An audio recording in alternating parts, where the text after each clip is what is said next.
Jadi refleksi diri gitu ya. Baik, teman-teman yang dirahmati Allah, ini ayat bukan sembarang ayat ya.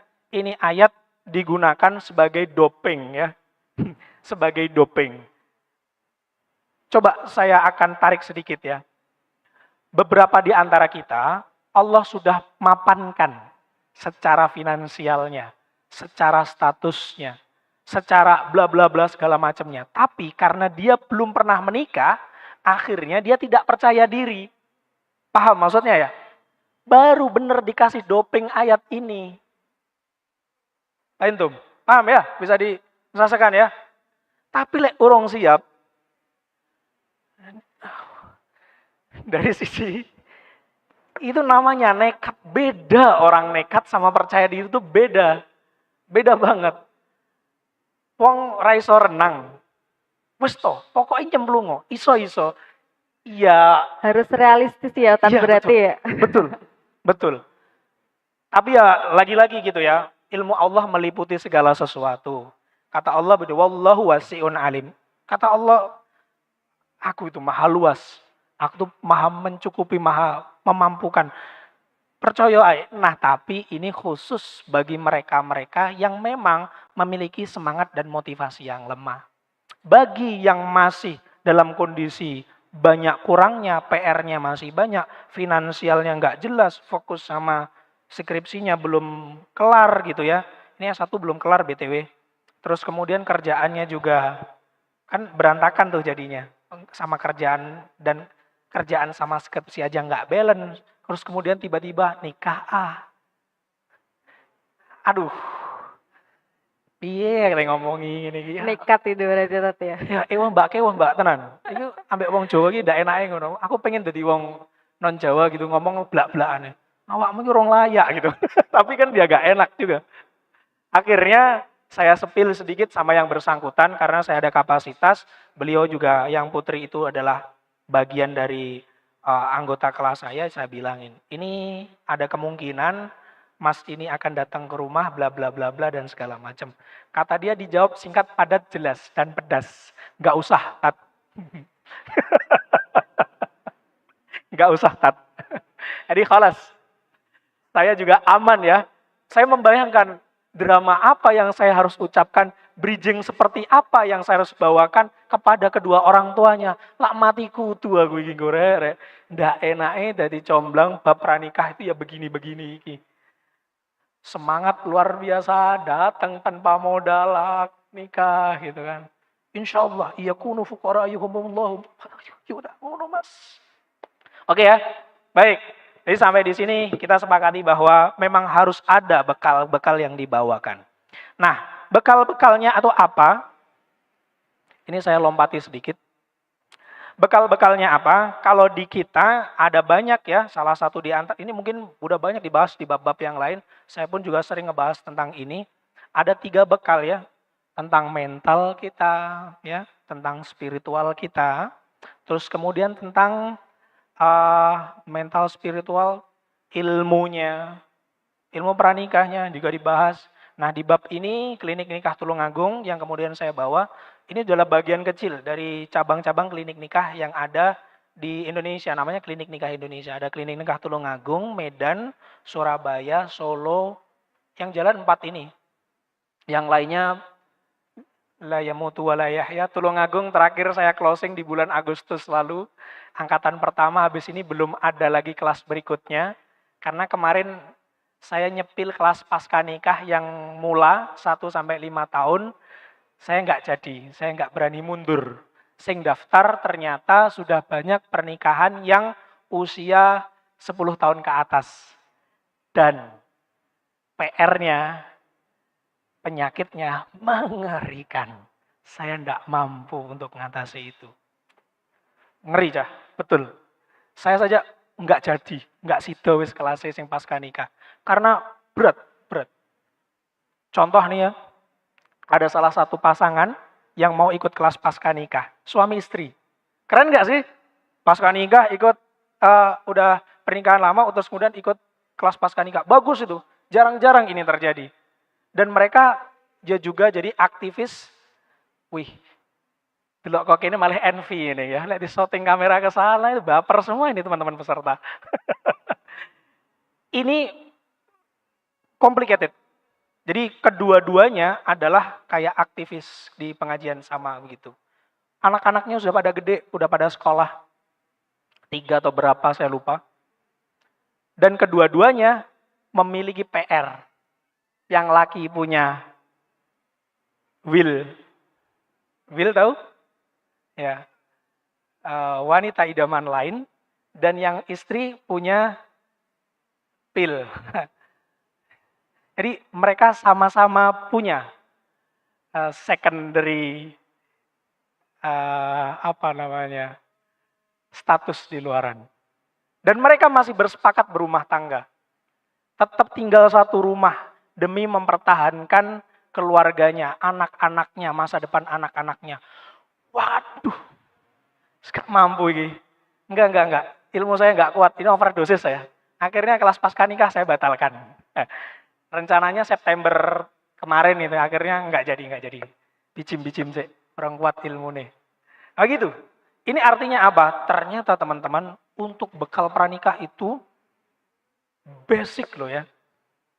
Kalau dulu di 2015 saya bilang, ngomongin pernikahan di usia 20 dan sekianan, itu bagi saya telat. Adanya klinik nikah itu dianggap bagi kami banyak teman-teman yang kemudian pernikahannya gagal berantakan. Makanya ada kelas pranikah. Di kelas pranikah ternyata kami rasa juga telat karena untuk menuju ke pernikahan banyak orang yang takut nikah gara-gara fenomena dalam hubungan perasaan, cinta perasaan, pranikahnya memang sudah juga complicated. Yang hubungan tanpa status, pacarmu semangatku, dan segala macam, selingkuh-selingkuhan sebelum pernikahan, kan sus ngono-ngono dhisik. Makanya repot minggu 3 pasca nikah. Akhirnya kita tarik lagi, ternyata usut punya usut, masalahnya sejak dia kenal cinta perasaan di bangku SMP SMA. Makanya ada yang namanya Save Jomblo. Itu behind the scene-nya kliniknya, ada Save Jomblo. Lah, masalah meneh saiki. Cinta perasaan sudah muncul, enggak cuma di SMP SMA, bocil-bocil sudah panggil ayah bundaan. Lah yo repot arepe digekne komunitas apa meneh iki. Perlu ada aktivis dakwah bocil ini perlu. Karena enggak nyampe. Kita mau nasihati adik-adik kita, Dek, cinta enggak seindah itu, Dek. Enggak masuk mereka. Ya. Ya udah ditanemin dari kecil gitu. Konten-konten anak kecil cium-ciuman, nyatain perasaan, udah mulai up ya di media sosial ini. Gimana mau jadi, aduh repot. Makanya itu di klinik nikah kita breakdown jadi banyak. Salah satunya di bab ilmu ini, bekal ilmu ini kita bagi jadi 13 pertemuan, 13 materi. Ada materi psikologi pranikah, tentang pembentukan mental, finansial, masalah literasi keuangan, bab tentang parenting, bab tentang fikih pernikahan, fikih talak, fikih jima, fikih apalagi banyak ya. Terus kemudian fikihnya apalagi ya? Walimah, itu sama kita bahas detail-detail seperti itu, sampai ada 13 lah. Saya jadi lupa saking banyaknya. Biasanya saya di bab 2 bab ya, mahar, terus kemudian bab-bab pernikahan, mindset, dan seterusnya. Ini yang kemudian penting. Yang ketiga, bekal yang harus dipunya adalah skill. Skill itu ya entah soft skill, entah hard skill. Itu penting juga untuk kemudian dipersiapkan. Sisanya bisa teman-teman ngambil-ngambil dari materi-materi yang sebelum saya atau setelahnya. Insya Allah banyak penjelasan tentang itu. Baik, tapi kembali ke bab materi kita pada kesempatan hari ini, lalu apa saja kriterianya, indikatornya, bahwa dia adalah jodoh yang tepat untuk kita. Kalau bahasa di perusahaan KPI-nya apa? Kalau di pelajaran indeks ketercapaian, Nabi kita, Rasul kita Muhammad Sallallahu Alaihi Wasallam sudah ngasih clue-nya.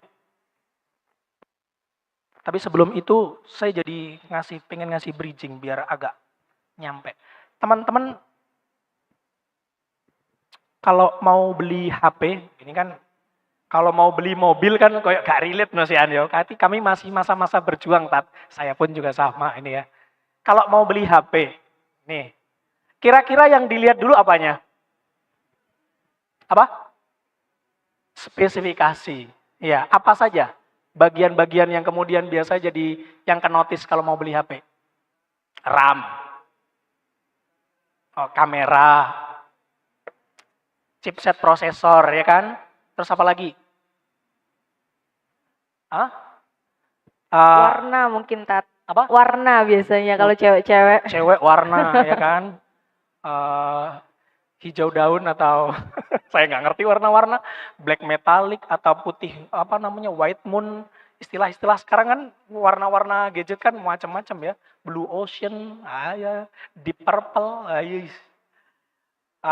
Warna terus apa lagi?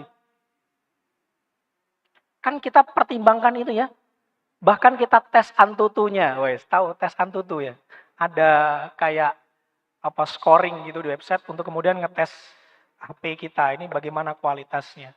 Dipakai baterai, ya kan? Gampang panas enggak, dipakai ngegame agak berat dikit, nge-lag enggak bagi yang cowok. Kan biasa gitu. Kita liatin semuanya. Dan begitu juga untuk urusan jodoh. Untuk urusan HP saja kita pilih-pilih loh ya. Enggak cuman warna, Mbak. Beneran. Enggak cuman warna. Kita pilih yang sedemikian detailnya. Maka untuk urusan jodoh juga akan ada item-item penilaiannya. Kata Nabi, Rasulullah said, tungkahul mar'a ila arba'in. Ini masyhur kan ya? Wis padha kenal kabeh kan? Yang pertama, maliha. Maliha apa? Hartanya. Bagi saya breakdown lagi nih. Maliha ini perihal apa? Perihal cara seseorang mengelola keluar masuknya harta, keuangan, penghasilan, rezekinya. Lihat. Kita tahu sumbernya dari mana. Datang rezekinya dari mana. Pekerjaannya apa. Jenisnya apa gitu ya. Makanya bagi mas-mas yang cowok-cowok jangan baper ketika ditanya, Mas apa pekerjaannya. Biasa seseorang yang mentalnya nggak kuat ditanya seperti ini langsung seng. Iya, tersinggung. Maksud Bapak tanya itu apa? Gen Z itu, guys. Gen Z pengen rapi, saya emangnya nggak enak ya. Milenial akhir lah. Maksud Bapak tanya itu apa? Gitu. Ojo nesu, Mas. Pertanyaan jenis pekerjaan, Mas pekerjaannya apa? Kalau belum tahu wajar itu untuk ditanyakan. Wajar untuk ditanyakan. Karena ada beberapa jenis keluarga yang memang sangat warok, berhati-hati untuk memilih jenis pekerjaan. Yang kebetulan ada teman saya yang menolak datang ke rumahnya, yang dia pekerjaan calon yang datang itu adalah pekerjaannya yang berorientasi riba. Nggak perlu saya jelaskan ya pekerjaan apa yang orientasinya riba. Iya. Banyak kan sekarang. Jadi perhatikan ini. Kedua, masih bab mal ya, tentang jenis pekerjaannya. Cara mengelola dan memanajemenin hartanya. Cara dia menghabiskan harta atau rezekinya. Cara dia membelanjakan gajinya. Ini penting untuk dibahas. Misalnya bisa kita tanya dari berapa persen anggaran untuk sedekahnya. Berapa persen untuk saving. Berapa persen untuk keluarga ibunya bagi yang laki. Berapa persen untuk investasi. Lah boro-boro dibagi-bagi, dapat aja syukur. Berarti ingat, kalau masalah dibagi-bagi ini aja masih belum begitu beres, maka kuatkan dulu mindsetnya. Setidaknya memang harus punya kawamnya, terutama laki-laki yang memang harus berpenghasilan. Dengan cara apapun. Maksudnya yang positif. Ya. Dengan pekerjaan jenis apapun yang positif, yang tidak menimbulkan kayak kekhawatiran-kekhawatiran gitu ya. Kalau di saya lebih gampangnya buat mas-mas ya, ketika ditanya apa pekerjaannya, berapa penghasilannya, jawab saja yang agak nge-spill jurus jadinya ya. Kelas ini jadinya, nggak apa-apa lah sedikit. Kalau misalnya ditanya bla bla bla bla, jawabannya insya Allah saya nabungnya sekian gitu. Nggak usah dijawab berapa ininya, karena nggak pede biasanya. Karena dulu saya juga kalau pas mau ditanya itu yang saya siapkan jawaban adalah berapa komitmen saya dalam tiap bulannya menabungnya berapa begitu. Ini cukup bikin kita percaya diri. Nah, untuk menjembatani masalah ini bagaimana? Maka ada fungsinya pihak ketiga atau broker atau jomblang itu di sini. Jadi kita bisa sampaikan melalui pihak ketiga. Jadi nggak malu gitu. Nah, apa pekerjaannya? Kalau langsung ini, apalagi dia nggak tahu nih pekerjaan si lakinya apa misalnya. Dan di bisnis-bisnis yang kemudian nggak relate sama boomers gitu. Iya nanti atau orang-orang tua zaman sekarang.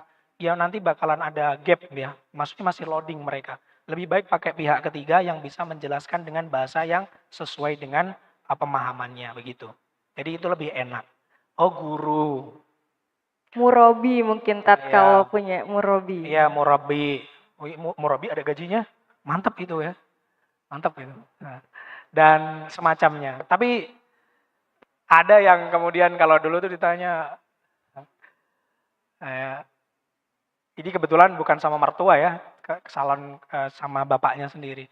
Pak, saya izin mau nikah. Langsung kok keimangan opo anake wong. Wah, langsung begitu. Biasanya kalau laki-laki masih gitu. Ya kasih makan nasi lah Pak, masak batu katanya. Saya masih ingat canda itu. Ditanya, ya kasih makan nasi lah Pak, masak batu. Lah iya, kamu sendiri menghidupi kamu. Insya Allah. Dia kebetulan dia udah bekerja. Itu bekerja.